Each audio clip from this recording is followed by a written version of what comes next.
자, 이제 정치권 얘기, 대선 얘기를 해볼게요. 오늘 대선 주자들이 한자리에 모이는 그런 행사가 있었다면서요, 김유진 아나운서. 그렇습니다. 오늘 서울 동대문 디자인 플라자에서 MBN 국민보고대회가 있었습니다.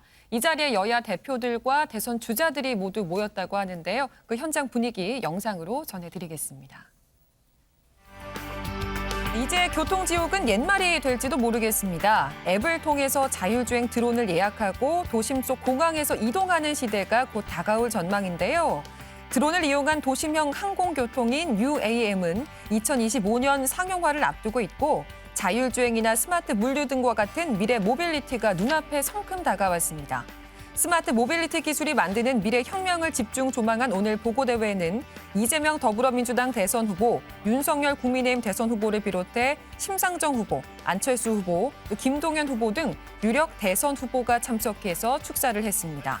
이후 이준석 국민의힘 대표와 송영길 더불어민주당 대표는 강평에 나서기도 했는데요. 이번 보고대회는 대한민국이 미래 모빌리티 강국으로 도약하기 위한 미래산업 비전이 제시된 자리였습니다. 네. 그런데 이제 뭐 대선 주자들이 한 자리에 모이기가 사실 쉽지는 않아요. 왜냐하면 대선 주자들마다 다 일정을 쪼개서 분 단위로 정말 쪼개서 촘촘하게 이동하기 때문에. 그런데 오늘 윤석열 후보가 이 자리에 MBN의 국민보고대 참석한 자리에서 김종인 전 위원장에 대한 언급을 했다면서요. 내용이 뭘까요? 안진용 기자님. 네, 김 전 위원장은 지난 20일 윤석열 후보와 만나서 이 선대위 구성에 대해 합의를 한 것으로 당초 알려졌었죠. 그런데 어제 발표를 보면은요, 지휘부 인선안을 발표하면서 이준석, 김병준 상임선대위원장 임명권만 확정을 했습니다. 이걸 두고서는 그럼 김 전 위원장의 거취에 대해서 궁금증이 커졌는데 김 전 위원장이 하루 이틀 시간을 더 달라고 하셨다라고 윤석열 후보는 얘기했습니다. 네. 그런데 김 전 위원장은요, 바로 어제 하루 이틀 고민할 시간을 갖겠다고 얘기를 한 적이 없다면서 갈등을 드러냈던 거죠. 말이 다르네요. 네, 그 이후에 오늘 이 MBN 국민보고대회에서 기자들이 윤석열 후보에게 당연히 김 전 위원장 발언에 대해 입장을 물었던 거고요. 이거에 대해서 모르겠다.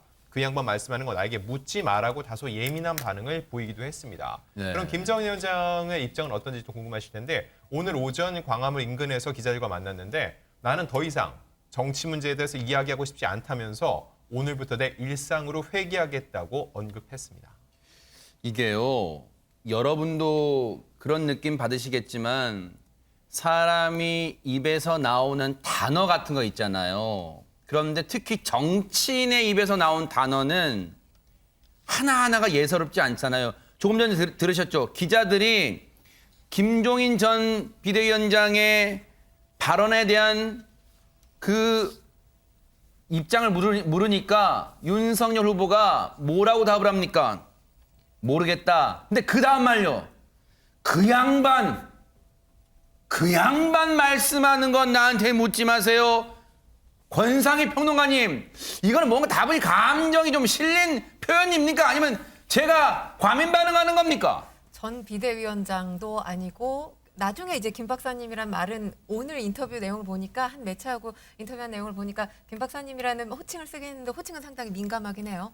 그 양반이라고 한 걸 보면 갈등의 골이 상당히 깊은 것으로 보여지기는 합니다. 근데 한 가지 제가 말씀드리고 싶은 건 사실 김종인 위원장, 전 위원장 입장 측면에서는 서운함이 크지 않을까라는 생각을 해요. 왜냐하면 경선 과정 중에 홍준표 의원과 이 윤석열 후보 간의 지지율 격차가 그렇게 크지 않았습니다. 그리고 개사과 논란, 그리고 전두환 씨 관련 발언 논란이 있었을 때 지지율이 추락했거든요. 근데 이 지점에서 김종인 전 위원장이 윤석열 후보를 도와주는 발언을 했어요. 대선 이 본선은 이재명 대 윤석열의 대결 구도가 만들어질 거다. 이렇게 힘을 실어주는 발언을 했음에도 불구하고 지금 본인이 원톱 체제라고 할 수가 없잖아요. 삼김이라고 자꾸 거론되는 것 자체도 김종인 위원장 입장에서는 힘이 3분의 1로 나눠지는 거 아니겠습니까? 굉장히 불쾌하지 않을까라는 생각이 들었기 때문에 네. 두 사람 간의 갈등의 골이 깊어진 것으로 보여지는데 그래도 어디까지나 뭐 여지는 남아있다고 보여지기는 합니다. 윤 후보 찾아오면 만날 거라고 김종인 위원장이 이야기를 했습니다. 아하. 지금 갈등이 사실 주말 저녁에 나온 보도만 해도 뭔가 이제 다 선대위 체제가 꾸려지고 이제 월요일 날부터 출발하겠구나 했는데 웬걸요 월요일 아침부터 분위기가 확 바뀌었어요. 뭔가 이러다가 균열 가는 거 아니냐 이런 얘기까지 나오고 있습니다. 관련해서 김종인 전 위원장 얘기 들어보시고 이어가 보도록 하겠습니다. 아니, 나는 뭐 더 이상 그렇게 복잡하게 얘기할 게 없이 내가 이제 일상으로 돌아가겠다면은 일상으로 돌아갔다고 그게 받아들이면 되는 거지. 더 이상 뭐 달리 해석을 하려고 하지 말아요. 총괄 선대위원장 직에는 확실히 손을 긋는다고 저희가 보면 될까요? 아니, 근데 충분히 어저께서부터 얘기를 했는데 그거를 나한테 무슨 뭐 구체적으로 물어볼 게 뭐가 있어. 김정은 위원장께서는 일상으로 돌아간다는 표현을 쓰셨거든요. 그래서 뭐 거기에 대해서 저보고 논평을 하라고? 아니, 뭐 제가 알고 있는 거에 대해서 궁금한 거 있으면 뭐 물어보십시오. 네.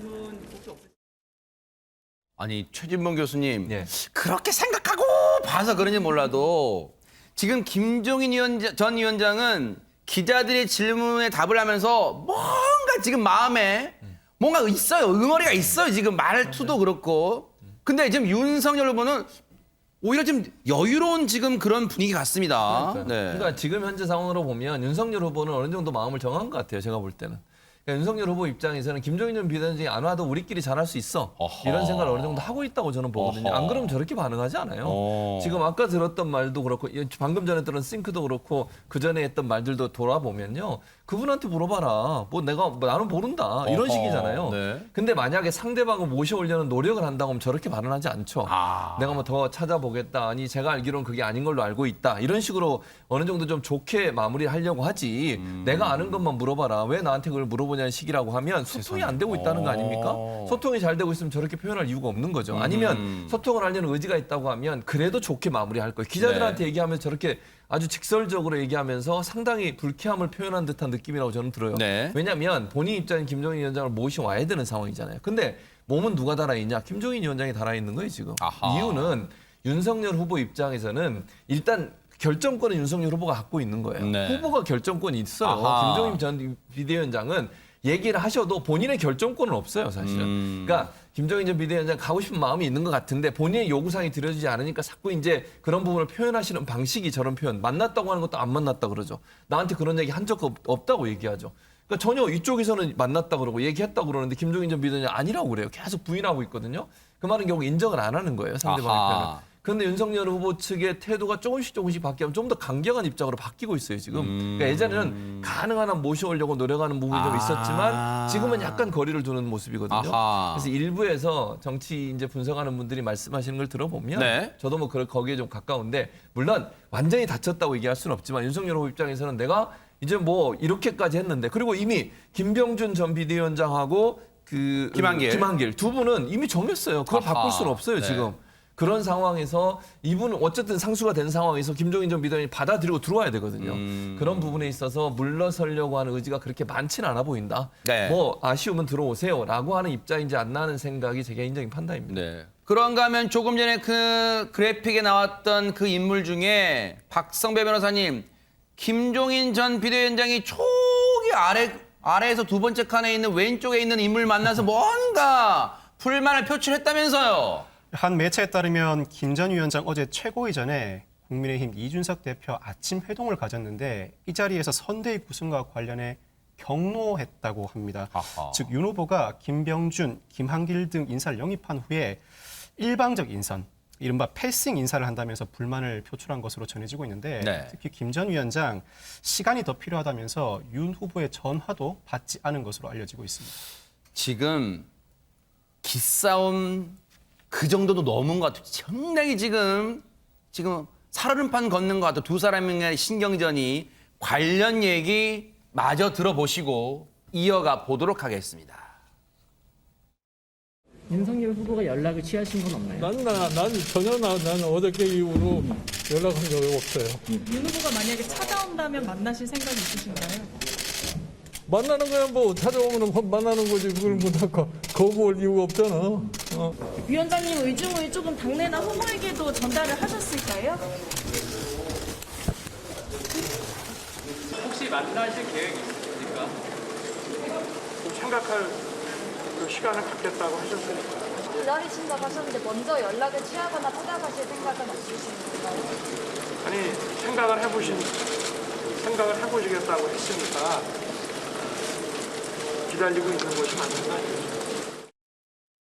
야, 권상희 평론가님. 야, 이 피말리는 밀당이 대단합니다. 지금 윤석열 후보 입장에서는 내가 굳이 먼저 연락할 필요성은 뭐니까 뭐 이런 것 같아요, 지금. 네, 그렇습니다. 네. 두 사람 고집이 굉장히 고집 대 고집의 대결 같아 아하. 보이는데 일단 사실 뭐 이 김종인 위원장 같은 경우는 마음에 안 들면 판을 엎는 걸로도 유명하기는 해요. 근데 이제 판을 엎고 말고는 지금 아까 최 교수님 말씀하셨지만 윤 후보가 이 정권을 가지고 있다고 볼 수 지금 있는 패를 거죠. 주고 있군요, 사실. 윤 후보가. 네, 예. 그렇습니다. 지금 어쨌든 김종인 위원장이 싫어하는 두 사람을 다 받아들인 게 윤 후보잖아요. 그런 상황인데 지금 이 행간의 의미를 좀 살펴볼 필요가 있는데 네. 윤 후보 같은 경우는 우리 김 박사님께서 며칠 생각하신다니까 저도 기다리는 중이라고 얘기를 했지 찾아가겠습니다라고 얘기를 하지 않았어요. 네. 그러니까 적극적으로 움직이지 않겠다라는 겁니다. 그쪽에서 응답이 오면 거기에 따라서 판단하겠다. 이렇게 해석할 부분인 것이고요. 네. 김 전 위원장 같은 경우는 윤 후보 찾아오면 만나겠다. 여지를 뒀어요. 그러니까 선대위에 참여하고 싶은 의지는 있으신 걸로 보이는데 네. 그렇다고 내가 먼저 가서 악수를 청할 계획은 없다. 야. 이건 자존심이겠죠. 네. 자존심 싸움이 아닌가 싶습니다. 네. 아무래도 두 사람 다 내 입지가 축소되는 거 용인할 수 없어. 이런 입장이지 않나 싶습니다. 네. 아니 옛말 틀린 거 하나 없어요. 권상희 평론가님 말씀드리니까 진짜 예부터 그랬잖아요. 제일 재밌는 구경이 싸움 구경인데 두 사람의 신경전 지금 상황 들으니까 흥미진진해집니다. 물론 본인들은 속이 타 들어가겠지만요. 그런데 사실 김종인 전 위원장과 윤석열 후보 간의 갈등 요소 중에 하나였다고도 과언이 아닌 이 문제 가지고도 오늘 당사자가 입장을 냈다면서요, 안진영 기자님. 네, 그 당사자가 바로 장제원 의원이죠. 네, 김 전 위원장이 윤 후보 캠프와 합류 거부 의사를 밝힌 배경에 이 장제원 의원의 비서실장 임명과 권한 배분을 놓고 이견을 보인 게 아니냐라는 정치권의 해석들이 그렇죠. 있었거든요. 언론 보도도 뭐 있었고요. 네. 네, 이와 관련해서 장제원 의원이 오늘 입장을 밝힌 겁니다. 단 한 번도 윤석열 후보 앞에서 자리를 탐한 적이 없다면서 윤 후보 곁을 떠나겠다라고 밝혔고요. 또 윤석열의 무대에서 윤석열 외 어떤 사람도 모두 조연일 뿐이다. 네. 후보님 마음껏 인재를 등용하시고 원탑이 되셔서 전권을 행사하시라고 강조했습니다. 사실 지금 이 모습 보세요. 최진봉 교수님. 네.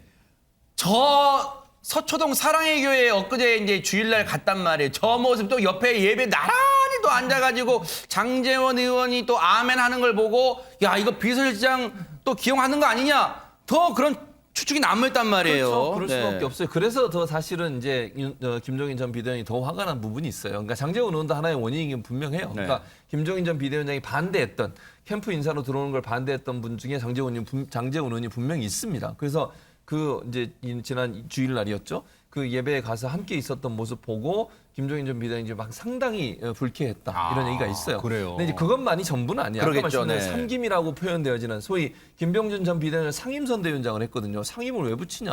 그냥 선대위원장 시키지. 그러니까 예를 들면 이게 견제가 되는 거잖아요. 이게 본인이 총괄 선대위원장하고 밑에 상임위원장 하면 김병준 전 비대위원장도 그렇게 호락호락한 사람이 아니에요. 아하. 예를 들면 본인이 그러니까 김종인 전 비대위원장 입장에서는 본인이 컨트롤하고 모든 게 돌아가길 바라는 부분이 어느 정도 있는데 그 부분에 김병준 전 비대위원장이 과연 수긍할 것이냐 하는 부분에 대한 충돌의 여지도 분명히 있는 거죠. 근데 거기까지는 어느 정도 그래도 맞춰가려고 노력을 했던 것 같아요. 근데 지금 이제 장제원 의원 건이 또 한 가지 불거지면서 김종인 전 비대위원장이 상당히 불쾌했다고 얘기가 들리고 있고 지금 이제 장제원 의원이 이제 그런 부분 때문에 본인이 이제 참여하지 않겠다라고 발언한 거라고 봐요. 어느 정도 이제 좀 합의를 맞춰보려고 하는 것 같은데 김종인 전 비대위원장 이 부분 어떻게 풀 거냐 하는 문제인데요. 저는 일단 김종인 전 비대위원장이 먼저 얘기할 가능성은 낮다고 봅니다. 그럼 결국 윤석열 후보가 본인이 결정권을 갖고 있음에도 불구하고 어른 대접하고 찾아가면 실마리가 풀릴 가능성은 있어요. 근데 지금까지 이제 윤석열 후보의 모습을 보면 그런 모습이 그렇게 많이 안 보여요. 안 읽혀요. 그렇죠. 네, 그래서 이제 그게 좀 저는 이제 우려스럽습니다. 그러니까 제가 우려스럽다는 말은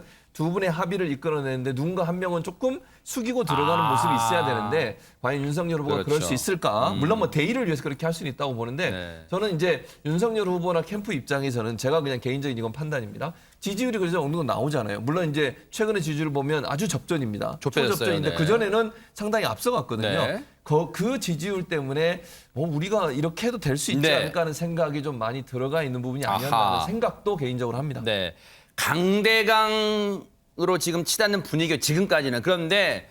윤석열 후보 입장에서는요, 김종인 전 위원장과의 이 뭔가 이 팽팽한 신경전도 이 마무리해야 되지만 또 한쪽으로는 지금 선대위 인선에도 속도를 내야 되잖아요, 안진용 기자님. 네, 그래서 드라이브를 거는 모습인데요. 이 선대위 운영 방향과 관련해 일하는 선대위가 돼야 된다고 강조를 했습니다. 또 이양수 대변인은 당내 인사와 외부 인사가 골고루 배치되는 방향으로 갈 것이라고 방향성을 제시를 했는데 네. 그럼 이후에 공동선대위원장으로 누가 될 거냐 역시 관심사거든요. 이와 관련해서 후보군들이 나오고 있는데 그래요? 범죄 전문가로 잘 알려진 이수정 경기대 어허, 교수를 비롯해서 네. 경제통이죠. 윤희숙 전 의원, 네. 더불어민주당 출신 금태섭 전 의원, 그리고 소위 조국 흑서라 불리는 이 책의 공동저자인 권경애 변호사와 김경률 회계사도 거론되고 있는 상황입니다. 야, 지금 저런 상황이다 보니까 우리가 뭔가 이슈가 터질 때마다 다 언론의 얼굴을 드러내셨던 분들이에요. 그러다 보니까 저분들을 비정치인도 있고요. 또 지금은 국회의원직에서 물러나 있지만 그래도 여전히 뭔가 정치적 입지가 탄탄한 그런 전직 의원들도 있어요. 그런데 이러다 보니까 권상희 평론가님, 저 외부 영입 인물 뭐 이게 거론되다 보니까 아이고 나도 부지런히 움직여야겠다 뭐 그런 좀 압박감을 느끼는 분도 계실 것 같아요. 압박감을 느끼는 분들도 계시겠지만 백의종군 하겠다 이런 목소리를 내고 있는 중진 의원 출신의 정치인도 있습니다. 아, 그래요? 바로 나경원 전 의원과 어허. 김태호 의원인데 나경원 의원은 벌써 뭐 4선 의원이죠. 전직 의원이지만 네. 내 작은 자리가 한 표라도 가져올 수 있도록 이 외연이 확대가 된다면 인사 영입에 사용되길 소망한다. 이런 입장을 밝혔고요. 김태호 의원 역시 중진들 백의종군하자 이렇게 밝혔습니다. 네. 근데 사실 이 의견에 중진들 같은 경우는 중진들이 다 백의종군하면 일은 누가 하냐라고 하지만 네. 초선 의원들은 입장이 달라요. 아. 중진들 역할할 시대 지났다. 이렇게 일침을 가하기도 했는데 이런 중진 의원들 전 정치인 이런 모습은 굉장히 바람직하지 않나 싶습니다. 왜냐하면 지금 김 전 위원장과 윤석열 후보 간의 모습, 이 대결 구도가 힘겨루기, 주도권 다툼하는 모습이거든요. 이거야말로 국민들이 봤을 때 자칫 오래 갈 경우 구태 정치로 보여질 수 있는데 네. 중진 의원들이 이렇게 나서서 백의종군하겠다 이런 모습을 보임으로써 그동안 국민의힘이 가졌던 모습과 또 다른 모습을 예상할 수 있기 때문에 이건 굉장히 바람직하다 이렇게 평가할 수 있겠습니다. 네. 물론 여느 대선이나 마찬가지로 선대위 구성에 이러저러한 잡음은 있겠죠. 그런데 윤석열 후보가 그동안 해왔던 발언들을 보면 사람을 기용하는 원칙, 스타일이 조금 엿볼 수 있는 것 같습니다. 한번 발언들 들어보시고 이어가 보도록 하겠습니다. 혹시 조직을 사랑합니까? 네, 대단히 사랑하고 있습니다. 사랑합니까? 예. 혹시 사람이 충성하는 건 아니에요? 저는 사람에 충성하지 않기 때문에 예. 제가 오늘도 이런 말씀을 드리는 거예요. 리더십의 요체는 사람을 잘 알고 잘 쓰는 그 지인과 용인에 있다고 합니다. 제가 대통령이 되면 최고의 인재, 최고의 전문가들에게 권한을 주고 그들을 믿고 일을 맡기는 그런 시스템으로 국정을 운영하겠습니다. 또 인재를 모시는데 내 편, 내 편을 가리지 않겠습니다. 다만 국정의 최종 책임은 오롯이 저의 몫으로 돌리겠습니다. 제가 지금껏 살아온 것처럼 사람에게 충성하지 않고 국민에게 충성한다는 그 신념은 국민에 대한 무한 책임을 지겠다는 말씀입니다. 뭔가 사람에게 충성하지 않는다 이런 말을 되게 강조하고 있어요. 기회 있을 때마다. 그럼 어떤 인사 스타일을 우리가 엿볼 수 있는 거예요, 안지정 기자님? 크게 두 가지로 나눌 수 있는데 첫 번째는 뚝심, 두 번째는 상호 견제입니다. 이건 최근에 김종인 전 위원장과 선대위 구성을 놓고 마찰을 빚은 부분에서 확실하게 알 수 있는데 김 전 위원장의 반대에도 불구하고 김병준, 김한길 두 인사를 인선한 것 자체가 본인이 적합하다고 판단한 사람들에 대해서 고집스럽게 밀어붙이는 이 뚝심이라고 볼 수 있고요. 두 번째는 이제 상호 견제인데 당 경선 도중에도 한 명에게 권력이 집중될 때 부패가 싹 튼다. 이런 취지의 말을 자주 해왔거든요. 네. 김종인 전 위원장에게 총괄 선대위원장 자리를 주되 이 김병준, 김한길 두 인사를 영입하는 게 상호 견제하는 기능적 장치가 필요하다고 생각했다는 게 윤 후보의 이 인선 이런 사람을 쓰는 인사 스타일이라 볼 수 있습니다. 아니 그러면 김유진 아나운서 뭐 사람에게 충성하진 않다 하더라도 아니 그러면 뭐 좀 이렇게 인간적으로 좀 끌리고 좀 뭐 친구한테는 뭐 좀 뭐 부드럽게 하고 뭐 그런 건 없어요? 있습니다. 이 인연을 굉장히 중시하는 윤 후보의 인사 스타일이 있거든요. 이걸 두고 깐부라고 해서 오징어 게임에도 나왔던 어허. 내 사람을 믿고 뭐든 좀 다 내주는 그런 깐부식 인사다. 이런 표현이 나오기도 했는데요. 네. 실제로 후보 비서실장에 이어서 당 사무총장에 임명됐던 권성동 의원의 경우에는 윤 후보가 어린 시절에 외가인 강릉에서 함께 어울렸던 중마고우라고 합니다. 네. 그리고 검찰총장에서 물러난 직후에 강릉에서 만난 사실이 알려지기도 했었는데요. 뿐만이 아니고 선대위 수석 대변인에 기용된 이양수 의원의 경우에는 현역 의원 중에 가장 먼저 윤 후보를 공개 지지하면서 두터운 신임을 얻기도 했다고 그래요. 합니다. 네. 그런데 이렇게 인연을 좀 중시하고 자기 네. 사람을 굉장히 강하게 신뢰하는 이런 윤 후보의 스타일 때문에 일각에서는 인해 장막에 갇힐 우려가 있다. 이런 우려의 목소리도 나오고 있는데요. 네. 국민의힘 관계자는 당 주변에서는 검찰 수뇌부일 때 특수통 검사를 챙기는 그런 모습이 연상된다라면서 벌써부터 좀 걱정하는 반응들이 나오고 있다라는 이야기도 전해지고 네. 있습니다. 그런가 하면 박성배 변호사님 어제 오후부터 계속해서 인터넷상에 그 뉴스가 많이 나오는 게 윤석열 후보의 침묵? 뭐 이런 기사가 나오는데 이게 무슨 얘기예요? 윤 후보가 어제 서울 광진구 한 호텔에서 열린 대선 후보 국가정책 발표회에서 연설을 하려다 프롬프터가 정상적으로 작동하지 않자 약 80초간 침묵을 지킨 일이 발생했습니다. 이 프롬프터는 발표자가 말하는 속도에 맞춰서 준비된 원고를 올려주는 장치를 일컫는데 그렇죠. 주로 방송에서 많이 사용하고 뭐 저런 거 저 앞에 그렇습니다. 표시된 거 그죠? 네네네. 중요한 연설에서도 많이 사용을 합니다. 저는 개인적으로 김명준 앵커가 첫 인사를 제외하고 프롬프터 없이 뉴스파이터 전 시간을 이끌어가는 모습 대단하다고 생각합니다. 하지 마요. 윤 후보가 어제 발표를 위해 등장했지만 인사를 하고도 연설을 시작하지 않습니다. 이 사회자가 잠시 무대 준비가 있겠다, 시작해 주시면 감사하겠다, 오디오 조정이 있겠다.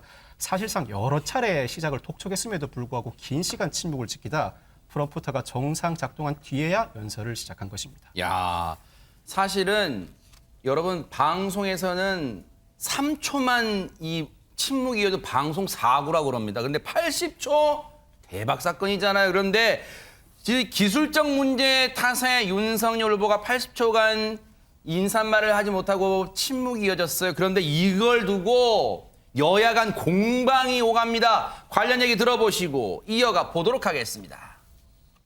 윤석열 후보도 프롬프터 없이 현장에 가야 된다고 생각했다면 당연히 준비를 해갔을 텐데 알겠습니다. 그렇지 않고 프롬프터가 뜨지 않는다면 프롬프터 그 문자 발생기가 나타날 때까지 기다리는 것이 오히려 당연한 것이죠. 다만 그런 상황이 생방송으로 방송이 되게 만든 것은 문제가 있다고 봅니다. 국가 비상사태가 됐어요. 원고가 준비가 안 됐어요. 그럼 대통령은 아무 말 안 하고 있어야 됩니까? 국민들이 얼마나 불안합니까? 어제 보면서 윤석열은 남자 박근혜 아닌가 그런 생각을 했어요. 박근혜 전 대통령도 수첩공주라는 별명이 있었죠. 생방송 중에 한 1분 30초 뭐 충분히 애드립이 가능하고 또 그리고 상황 설명도 할 수도 있고 할 수가 없으면 노래라도 한 곡 부르고 있으면 방송사고가 아닌데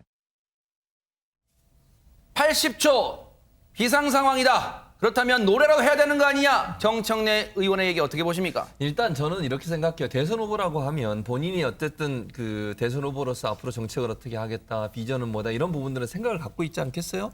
근데 어떤 형태로든 물론 뭐 프롬프트가 뜰 걸 생각하고 그걸 기다리고 있었겠죠. 그런데 80초 동안이나 예를컨대 뭐 10초 이상이 계속 안 떴다.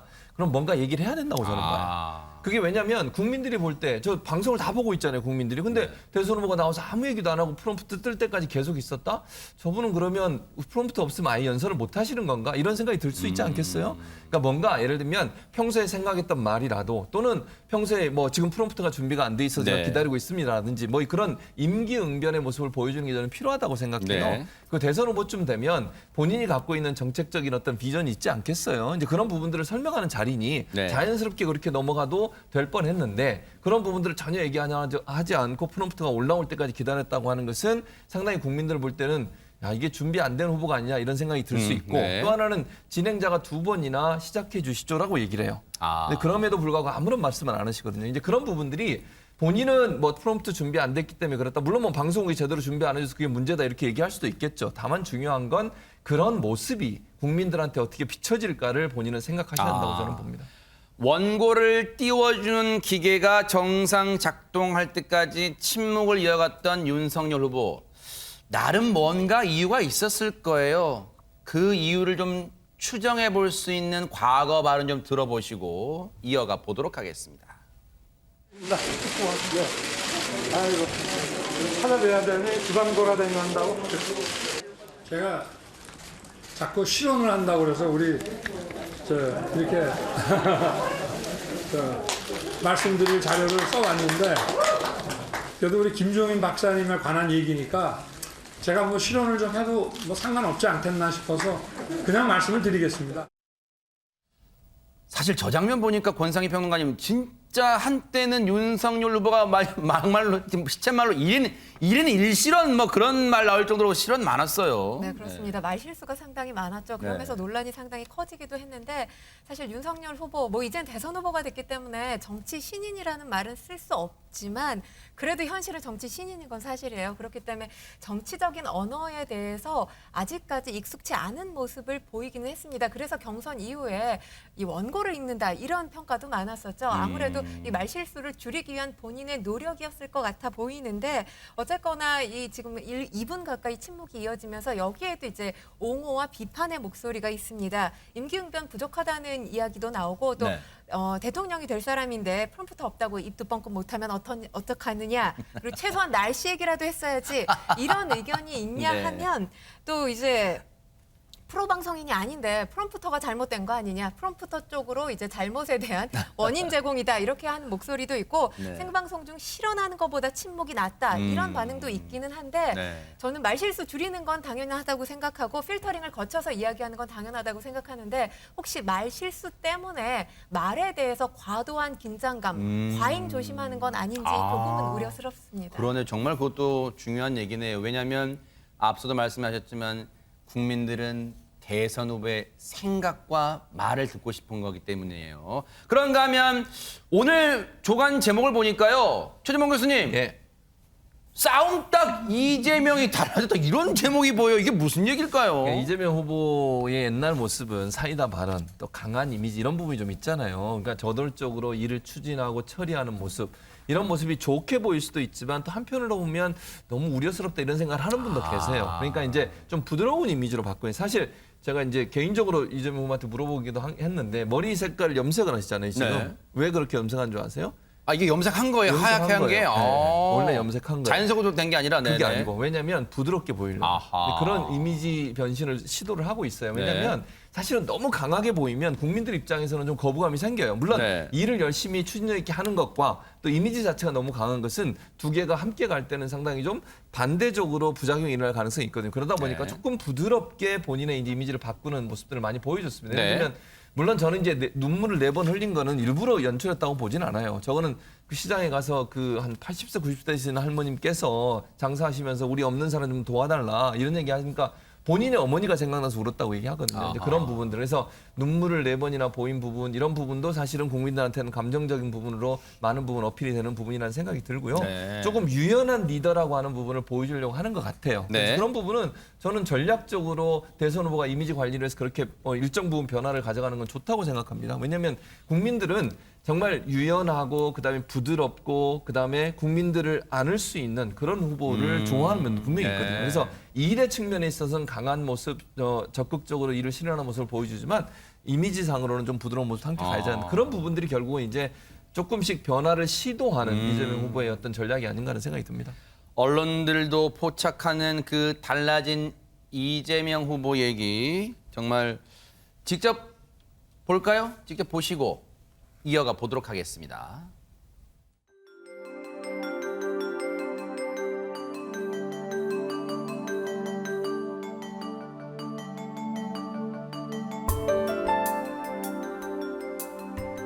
없는 사람, 가난한 사람 좀 살 수 있게 해달라.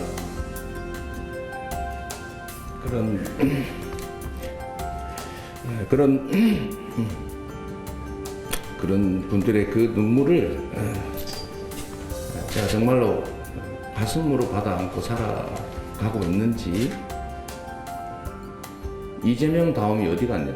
변한 것이냐? 저 스스로도 반성해 보건데 나는 책임이 없다라고 말한 것 자체가 잘못임을 인정합니다. 다시 한번 사과 말씀을 드립니다. 예전보다 정말 많이 이 고개를 숙이는 듯한 분위기가 많이 느껴지잖아요. 그러면 달라진 이재명 후보의 모습을 이곳에서는 어떻게 바라보고 있을까요? 안진용 기자님. 네, 이곳은 이재명 후보의 대선 전략 요충지라고 할 수 있는 호남입니다. 아하. 매주 타는 버스, 메타버스를 타고 이번 주말에 호남으로 가는데 아, 그래요? 사실 전통적으로 호남은 민주당의 대선 후보들에서 굉장히 우호적이었습니다. 그런데 이번에는 이재명 후보가 좀 마음이 무거울 수 있는 상황인데 어허. 일단 이 갤럽의 여론조사를 봐야 됩니다. 지난 네. 19일 발표가 됐는데 광주 전라 지역의 후보 지지율이 63%입니다. 물론 과반이 넘지만 높은 거 아니에요? 네. 그렇죠. 근데 지난 2012년 18대 대선에서 당시 문재인 후보가 얻은 득표율이 91.97%. 일단 볼게요. 일단 후보별로 일단 볼게요. 호남권 차기 대선 후보 지지도. 네.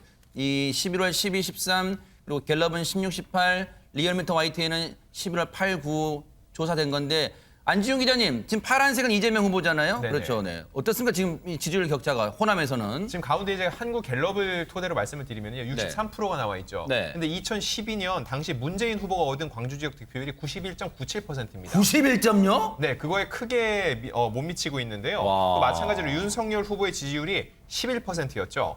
이게 분명히 낮은 수치이긴 한데 또 2012년 당시 박근혜 후보가 얻은 광주 지역 득표율이 7.76%였던 거에 비하면 그거보다는 높습니다. 아. 격차가 오히려 줄어든 거라 볼 수 있기 때문에 이번 주말에 가는 이재명 후보가 과연 어떠한 모습을 보여줄지 더 관심이 쏠리고 있는 겁니다. 아, 그렇군요. 과거 사례 문재인 대통령의 후보 시절 사례와 비교해 보면 지금의 윤석열 후보보다는 앞서지만 권상희 평론가님 그렇게 호남에서 앞선다고 마음을 놓을 수 없는 그런 상황이겠네요. 네, 그렇습니다. 왜냐하면 경선 과정을 좀 살펴볼 필요가 있는데 이재명 후보와 당시 이낙연 후보 이 두 사람 간의 대결 구도 가운데서 이낙연 후보가 이겼던 곳이 있죠. 바로 그곳이 광주 전남 지역이었어요. 물론 차이는 굉장히 근소한 차이로 이낙연 후보가 이겼지만 그러네요. 당시에 사실 이 호남 지역에서는 호남 출신의 대통령을 원한다 이런 목소리도 있었거든요. 그런데 그 이후에 원팀이 구성됐느냐를 살펴보면 네. 경선 불복 논란이 불거졌습니다. 그리고 이낙연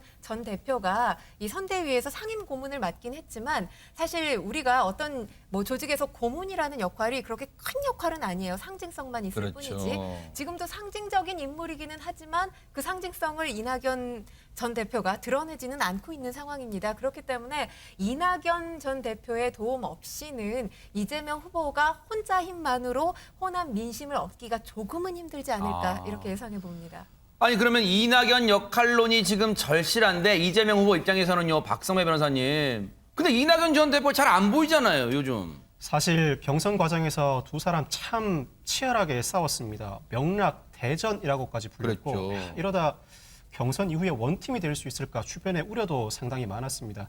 이 경선 직후에도 이 전 대표는 즉각 승복하지 않고 한참 지나서야 승복을 발표했었고 경선 종료된 지 2주 만에야 두 사람이 회동을 가집니다. 즉 지난달 24일 서울 종로구 안국동의 한 찻집에서 회동을 가지는데 당시 이 전 대표는 문재인 정부 성공과 정권 재창출을 위해서 작은 힘이나마 보태겠다고 언급을 합니다. 그런데 그로부터 약 한 달 정도 지난 지금까지 이 전 대표의 모습은 보이지 않고 있습니다. 앞서 박성배 변호사 말씀처럼 명락대전 불릴 정도 두 사람의 신경전 경쟁 치열했습니다. 관련 영상 보시고 이어가 보도록 하겠습니다.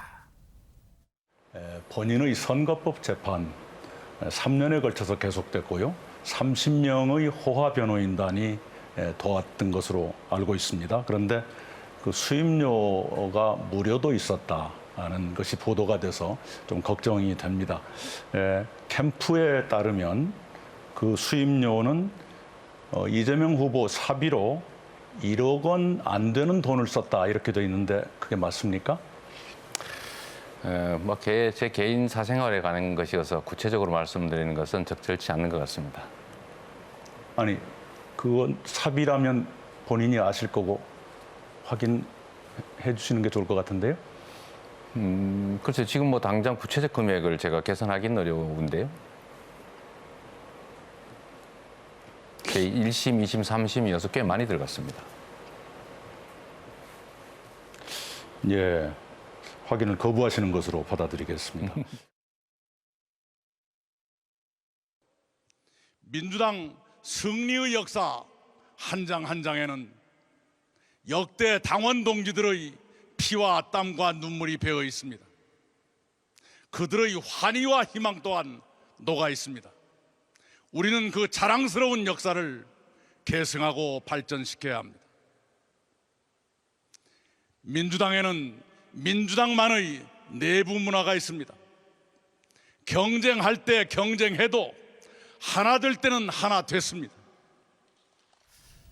하나 될 때는 하나 됐다라고 말을 하면서 막 발로 뛰면서 정말로 적극적으로 도와줄 것처럼 했지만 잘 안 보인단 말이에요. 최재만 교수님. 네, 이낙연 후보가 지금 그러니까 이낙연 전 대표께서 지금 현재 이재명 후보의 선거 캠프에서 열심히 활동하는 모습은 보이지 않죠. 한 가지 먼저 말씀드릴 것은 아까 그 토론 과정에서 얼마가 들어갔냐 하는 부분에 나중에 이재명 후보가 다 밝혔어요. 금액은 그건 말씀을 드리고 싶고요. 네, 일단 저는 이렇게 생각합니다. 일단 서운한 마음이나 아니면 이제 낙심된 마음이 있을 거라고 저는 그렇죠, 봐요. 네. 그리고 이제 원팀이라고 하는 부분에서 이낙연 전 대표가 그걸 거부한다고 저는 보지는 않습니다. 네. 서운한 마음이 있고 또 본인이 그렇다고 지금 적극적으로 나서서 뭘 할 수 있는 상황이냐 그건 또 아니라고 봐요. 네. 그래서 저는 이제 차차 시간이 흐르면서 이낙연 전 대표께서 이재명 후보 캠프나 아니면 선거운동에 일정 부분 동행할 가능성이 있다고 봅니다. 네. 그거는 다른 쪽도 마찬가지. 지금 윤석열 후보 쪽도 거의 마찬가지 상황이거든요. 네. 그래서 조금 시간이 필요한 걸로 보이지고요. 네. 지금의 우려는 나중에 이제 후반으로 가면 갈수록 불식되지 않을까 이런 생각이 듭니다. 네. 자, 이런 가운데 민주당 의원들이 지금 열공 모드랍니다. 뭘 공부한다는 걸까요? 권상희 평론가님? 바로 이재명 후보 공부하기에 학구열을 불태우고 있는 상황입니다. 뭐 의원들마다 SNS에 이제 이재명 후보와 관련된 도서들을 읽고 인증 글을 올리고 있는 상황이거든요. 그래서 국회 도서관이 지금 보유하고 있는 이재명 후보 관련된 도서 상당수가 여당 의원들이 다 대출을 해갔다고 합니다. 그래요? 왜냐하면 사실 양정철 민주연구원장도 지난번에 상당히 혹독한 비판을 내놓지 않았습니까? 그리고 선대위 쇄신이 지금 이재명 후보에 의해서 이루어지고 있는 그런 상황이에요. 어찌 보면 뭐 한편으로는 이 민주당 의원들 반성 모드로 이렇게 이재명 후보 공부하기에 열을 올리고 있는 게 아닌가라는 생각도 듭니다. 네. 정말로 이 후보를 제대로 알아야 돼. 보세요. 송영길 대표도 이재명 후보를 알아가는 저 공부에 열심입니다. 그런데 이재명 후보를 제일 싫어하는 사람이다 밝힌 사람이 있다면서 이 와중에 누굴까요? 박성배 변호사님. 홍준표 의원은 요즘 경선 탈락 후에 만든 플랫폼 청년의 꿈에서 누리꾼들의 질문에 답을 하고 있습니다. 그 과정에서 문재인 대통령, 이재명 후보, 윤석열 후보 중 누가 제일 싫은가라는 질문에 홍 의원 이재명이라고 답을 합니다. 네. 또 우파로서 좌파 중에 이 사람은 그나마 괜찮다고 생각되는 사람은? 이라는 질문에 홍 의원은 유시민 전 장관이라고 답합니다. 네. 이 와중에 홍준표 의원이 경선 중에 경선 끝나고 아내한테 들었던 얘기 공개해서 또 화제가 됐죠? 뭡니까? 네, 홍 의원은 지금 온라인 플랫폼 청년의 꿈을 통해서 2030 세대와 소통을 하고 있는데 이 와중에 이 청문홍답, 청년이 묻고 홍준호가 답한다라는 이 코너가 있거든요. 여기서 홍 의원님은 정치 선배 동료들을 보면 무슨 생각이 드냐라는 질문을 받았습니다. 이거에 대해서 경선 낙선하던 날 제 아내 첫마디, 이제 감옥 안 가도 되겠네요라고 짧은 답변을 남겼는데 네. 아무래도 앞선 전직 대통령들이 줄줄이 네. 이렇게 감옥에 가는 상황을 네. 빗대서 얘기하는 것으로 보입니다. 그러네요.